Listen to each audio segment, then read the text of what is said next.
ताई मोठ्या आवाजात नाव सांगा तुमचं. निकिता पूर्ण नाव सांगायचं. निकिता साईनाथ त्रिभुवन. निकिता साईनाथ त्रिभुवन. जन्मतारीख 4/6/2004. 4/6/2004. चालू वयाचं रनिंग किती आता? 20. आळंदीमध्ये कशासाठी आला? कोणाशी लग्न करायचंय? प्रदीप गोरे. जरा मोठ्या आवाजात सांगा. कोणाशी लग्न करायचंय? प्रदीप प्रमोद गोरे.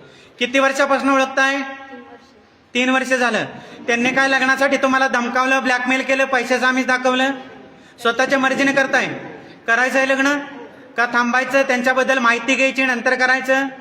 आताच करायचं? तुम्ही घरून येताना पैसे दागिने वगैरे मौल्यवान वस्तू काय घेऊन आलात का? स्वतःच्या मर्जीने आलात?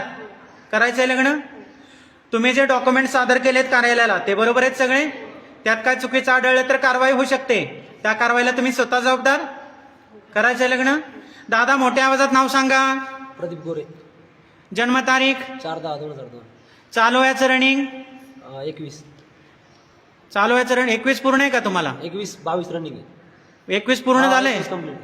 ठीक आहे. आळंदीमध्ये कशासाठी आला? लग्न करण्यासाठी. कोणाशी लग्न करायचंय? निकिता. किती वर्षापासून ओळखताय? 3. 3 वर्षापासून. त्यांनी काय लग्नासाठी तुम्हाला धमकावलं, ब्लॅकमेल केलं, पैशाचं आमिष दाखवलं? नाही. स्वतःच्या मर्जीने करताय? हो. करायचंय लग्न हो. का थांबायचं? त्यांच्याबद्दल माहिती घ्यायची नंतर करायचं? करायचं. आताच करायचं? हो. तुमच्या बरोबर जे साक्षीदार आहेत त्यांना ओळखता तुम्ही? हो, ओळखतो ना. त्यांचं काय लग्नासाठी तुमच्यावर दबाव, प्रेशर आहे? नाही. स्वतःच्या मर्जीने करताय? हो. पुढे जर तुमच्यात भांडण, मतभेद, वाद वगैरे काय झालं तर त्याला कार्यालय, ब्राह्मण जबाबदार राहणार नाही. त्याला तुम्ही स्वतः जबाबदार? हो. ताई स्वतः जबाबदार? करायचंय लग्न?